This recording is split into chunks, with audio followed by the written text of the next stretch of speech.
History is usually portrayed as grand stories of battles, heroes, and dates to memorize.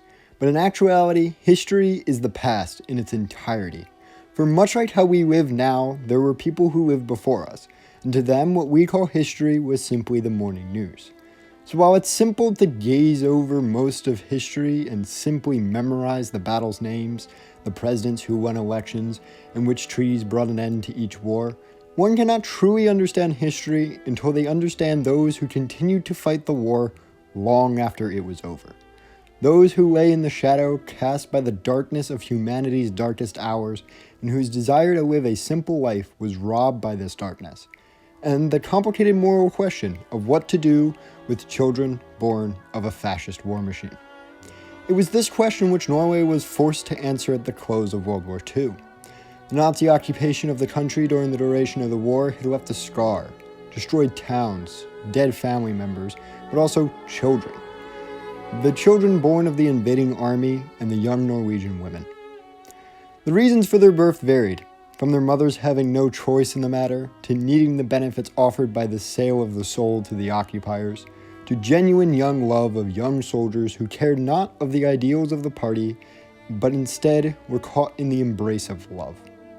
Regardless why they were born, the world they emerged in was one which rejected them in their entirety. For when their fathers were forced back to Germany and Norway lay free, they were rejected by their mother's homeland. For to the average Norwegian, these children represented nothing but pain.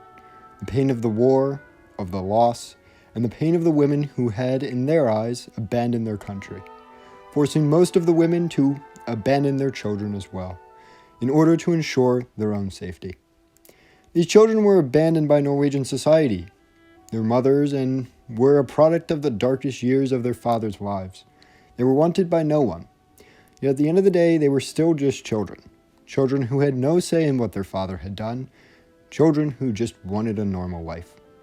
It is these children which the game My Child Lebensborn follows. The game, made by Technopilot and available on Windows, Android, and iOS, is a social simulation game where you play as a caretaker to one of these children. You are tasked with balancing their needs and helping them learn more about the hateful past they come from, while protecting them from the hate of the community in the present.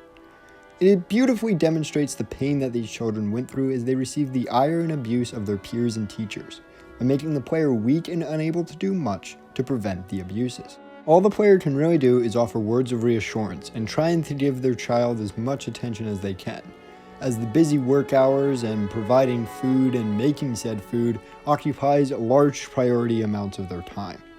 This weakness of the player is made possible by the gameplay, which features 7 turns split throughout the day, where you must carefully choose each turn to ensure you have enough time to complete all the tasks you must complete. However, 7 time slots isn't enough to do everything, so you will have to make sacrifices as your overworked self scrapes by for this child. The helplessness of the player is even better characterized by the dev's decision for the game to only have one ending, which for a game with as many decisions as it does, kind of seems strange. Now don't get me wrong, your choices do matter in affecting the child's attitude towards life and your general experience in the game. However, ultimately the fate is destined to be the same, as, in the words of the devs, there was no specific actions that could be taken to alleviate the pain. And that is its own beautiful tragedy in its own way.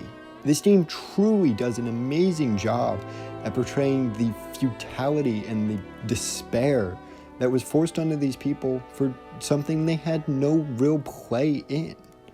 And it is that which lets us truly see the tragedy of the past. That's all I've got on this game for now. However, there is a lot more about it I would like to cover. If you guys like this type of content, be sure to let me know, and I will be trying to make more. But for now, this has been Crystal Beast, and I hope to see you all next time.